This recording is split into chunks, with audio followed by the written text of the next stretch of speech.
अचानक नून लीग को क्या हो गया जो अदारों से बड़ी बड़ी शिकायत शुरू कर दी हैं। ख्वाजा साद रफीक उन्होंने आज एक ट्वीट किया है, 10 माह बाद लड़ाई या फिर 10 साल का इंतजार। डॉक्टर महंगल साहब, मैंने उनसे सवालात किए चंद, आप तनकीद का निशाना बनाते हैं अदारों को, फिर उन्हीं की सरपरस्ती में जो है आप हुकूमत में भी आते हैं कि हम तो मजबूर होते हैं, हमें जहाँ धकेल दिया जाता है हम वहीं चले जाते हैं। कौन जिम्मेदार है पाकिस्तान की सारी खराबियों का? बेसिकली घरों की हिफाजत करने वाले और ये पार्लियामेंट, बस हम तो सौदा हम खरीद हो जाते हैं। मैंने ख्वाजा आसिफ साहब से सवाल किया, शायद खकान अब्बासी साहब से सवाल किया कि सर आपका नया बयानिया क्या है, तो उनके मुताबिक हम आपको क्यों बताएं, ये ख्वाजा आसिफ साहब का जवाब था। शायद खकान अब्बासी साहब कहते हैं हमारा नया बयानिया अवाम की खिदमत है। तो भाई 40 साल से आप क्या करते रह गए? एक तरफ मियां नवाज शरीफ साहब नाराज है शहबाज शरीफ साहब से, बाकी वजीरों से नाराज है, नून लीग का टोटली एक बयानिया चेंज हो गया है।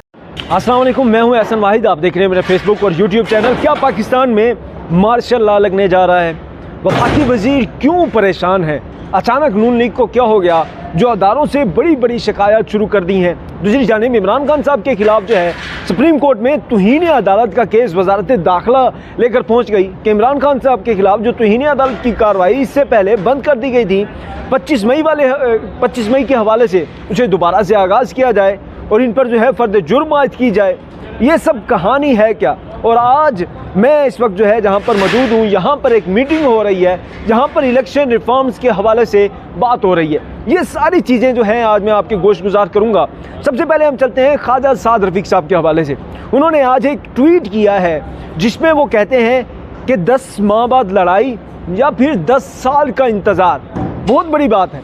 वो कहते हैं 10 माह के बाद लड़ाई, यानी कि वो पीटीआई को मशवरा दे रहे हैं, कह रहे हैं कि आप हमारे साथ 10 माह बाद इलेक्शन लड़ लें या हमारे साथ बैठ जाएं या फिर आपको 10 साल इंतज़ार करना पड़ेगा। अब ये 10 साल क्यों इंतज़ार करना पड़ेगा, वो किन के हवाले से बात कर रहे हैं? इस हवाले से उन्होंने आगे ट्वीट में मज़ीद लिखते हैं कि पाकिस्तान के मसाइल का हल, इस तमाम सिचुएशन का हल सिर्फ एक है कि हम सब मिल बैठें, मिसाके जमहूरियत हो, मिलकर पाकिस्तान की बेहतरी के लिए काम करें। और अपनी आखिरी लाइन में वो लिखते हैं, ये मेरा अखुवत का पैगाम है, जहाँ तक पहुँचे वहीं तक है।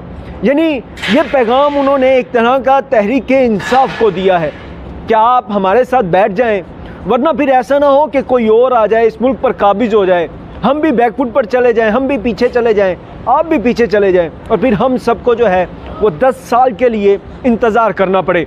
दूसरी जानिब अगर कल हम देखें तो जो महंगल साहब हैं, अख्तर महंगल साहब, जिनका बलूचिस्तान से ताल्लुक़ है, उन्होंने पार्लियामेंट में जब इजलास से खिताब किया उसमें बड़े शिकवे शिकायत किए। उसके बाद जब बाहर आए मैंने उनसे सवालात किए चंद कि भाई आप तनकीद का निशाना बनाते हैं अदारों को, फिर उन्हीं की सरपरस्ती में जो है आप हुकूमत में भी आते हैं, उनसे सहूलियात भी लेते हैं, फ़ायदा भी उठाते हैं, तो ऐसा क्यों करते हैं आप? क्यों दोहरा मेयार दिखाते हैं?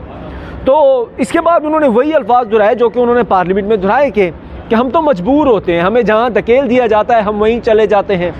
इसके अलावा रियाज हुसैन पीरजादा साहब, वो मेरा कल का जो क्लिप था वो बहुत ज़्यादा वायरल भी हुआ था, आपने शायद देखा हो।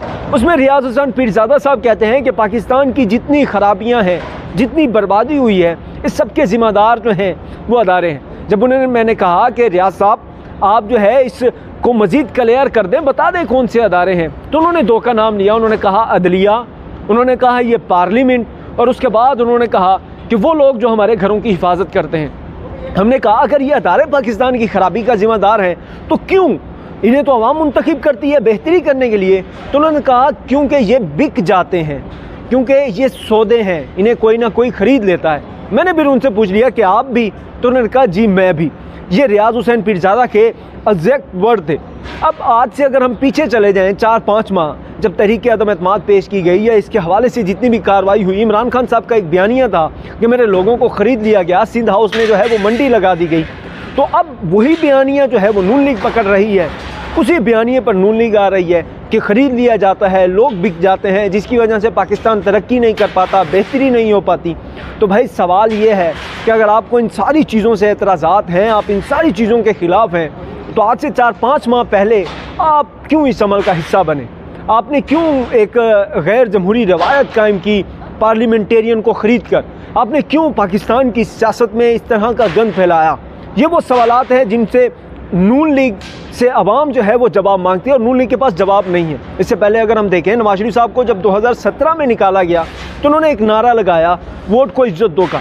अब वोट को इज्जत दो का नारा कहाँ पर गया? आज अगर हम सवाल करते हैं, मैंने ख्वाजा आसिफ साहब से सवाल किया, शायद खकान अब्बासी साहब से सवाल किया कि सर आपका नया बयानिया क्या है, तो उनके मुताबिक हम आपको क्यों बताएं, ये ख्वाजा आसिफ साहब का जवाब था। शायद खकान अब्बासी साहब कहते हैं हमारा नया बयानिया आवाम की खिदमत है। तो भाई 40 साल से आप क्या करते रह गए? आपने 40 साल आवाम की खिदमत नहीं की, अब आपको याद आई है कि आवाम की हमने खिदमत भी करनी है। अब ये वो चंद सवाल हैं जिनके नून लीग के पास जवाब नहीं हैं।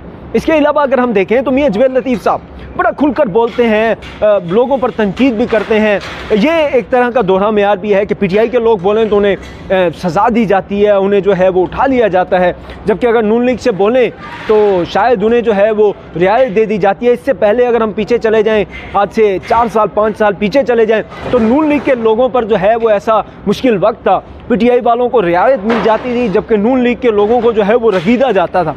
अब जो है वो बुरा वक्त पीटीआई पर आ चुका है। तो मेरे ख्याल में जब तक ये सियासी पार्टियां इंतकाम एक दूसरे से लेती रहेंगी, जब तक ये सियासी पार्टियां बिचती रहेंगी, तो तब तक तो सिस्टम ऐसे ही चलेगा। क्योंकि जब ये सियासतदानी बहादुरी का मुजाहिरा नहीं करेंगे, यही फ्रंट फुट पर आकर नहीं लड़ेंगे, तो फिर ये सिस्टम कैसे चलेगा?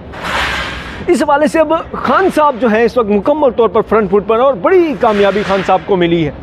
यानी कि इलेक्शन की सूरत में जो उन्होंने फतह हासिल की है, उसने जो वफाकी हुकूमत है, उसके जो वज़ीर हैं, उसके जो वज़ीर आज़म हैं मियाँ शहबाज शरीफ साहब, उनके लिए बहुत सारी परेशानियां पैदा कर दी हैं। एक तरफ मियाँ नवाज शरीफ साहब नाराज़ हैं शहबाज शरीफ साहब से, फाकी वज़ीरों से नाराज़ हैं, दूसरी जानिब अब जो है नून लीग का टोटली एक बयानिया चेंज हो गया है। वो जो पहले बयानिया था उससे अब उन्होंने टर्न लिया है 180 के ज़ाविये पर। अब वो अपने उसी वापस बयानिए पर आने की कोशिश कर रहे हैं जो कि नून लीग का बयानिया पीटीआई के 4 साल दौरे हुकूमत में रहा, या फिर 2017 में जब नवाज शरीफ साहब को हुकूमत से निकाला गया था, जो बयानिया अडॉप्ट किया गया था वोट को इज्जत दो का। अब आवाम ने फैसला करना है कि आवाम ने किसको सपोर्ट करनी है और किसके बयानियों को बेहतर जानना है। नून लीग के लिए बड़ा कड़ा इम्तिहान है, क्योंकि आवाम को हमेशा से नून लीग से ये शिकवा रहा है कि ये बयानिया जब हुकूमत से निकल जाते हैं, जब इन पर मुश्किल वक्त आता है, तो ये बयानिया अडॉप्ट कर लेते हैं। जैसे ही कोई डील हो जाती है, कोई एनआरओ हो जाता है, तो वैसे ही ये जो है बयानिया दब जाता है, ये चुप हो जाते हैं किसी मसलिहत के तहत। अब ये भी आवाम में जो है एक तासुर पाया जा रहा है कि हुकूमत में आने का इनका वाहिद मकसद जो था अपने केसेस ख़त्म कराना था। ये तासुर भी जो है नून लीग के लिए ख़त्म करना बहुत ही एक मुश्किल मरहला है। आप यूँ कह लें कि अब आने वाला जो वक्त है नून लीग के लिए बहुत ही मुश्किल है, और हो सकता है कि नून लीग बतौर सियासी जमात वो मकबूलियत हासिल ना कर सके जो इससे पहले नून लीग को हासिल थी।